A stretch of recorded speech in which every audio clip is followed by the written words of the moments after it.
So that concludes that section. Let's move on to oral language subtest.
And oral discourse comprehension, it requires the use of CD administration.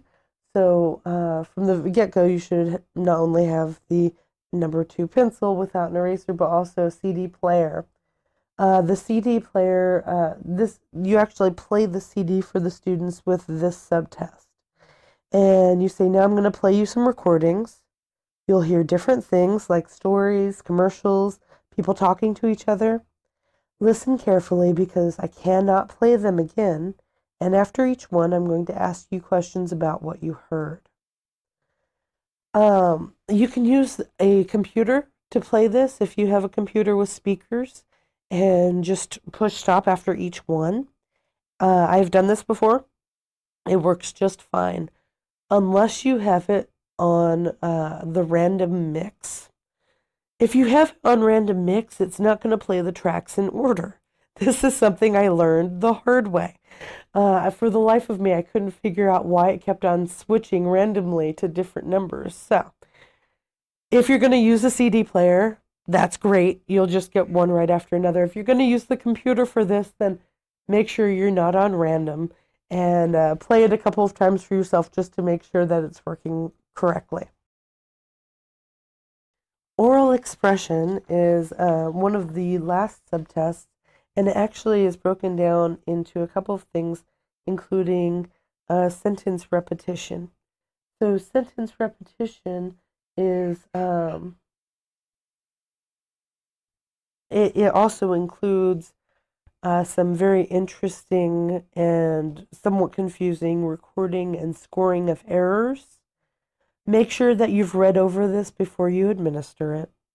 And it includes specific recordings, written recording for additions, substitutions, omissions, and transpositions.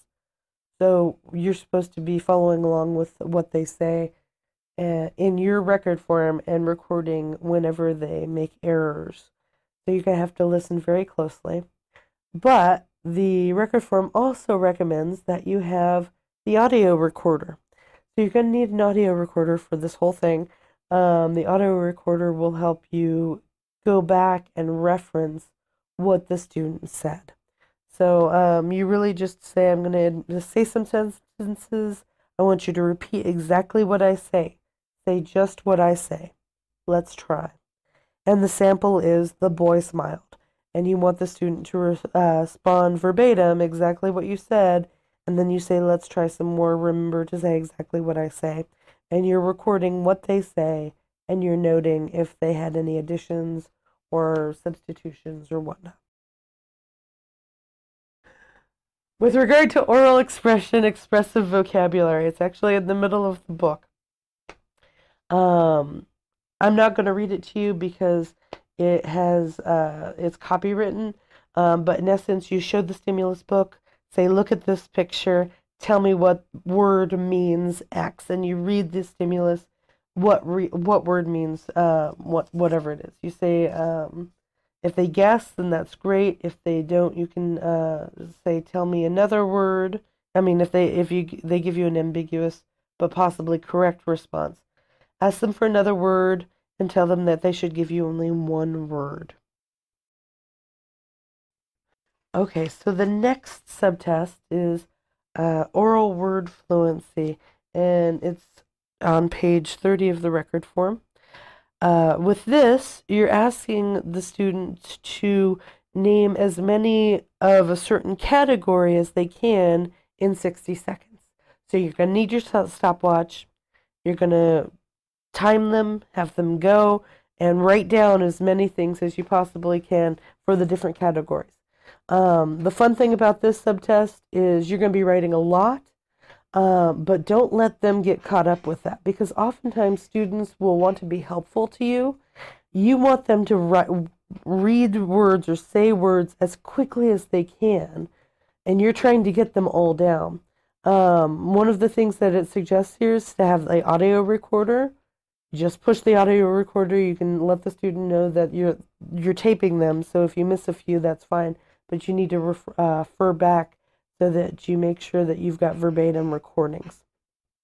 What I have done in the past, if you work in a place that you can't have a tape recorder and you can't tape someone else doing things, like say a prison, is I write very quickly, but I write the first few letters of each of the words, and then I go back and I write them back in, so that I can keep up with a person who's very fast.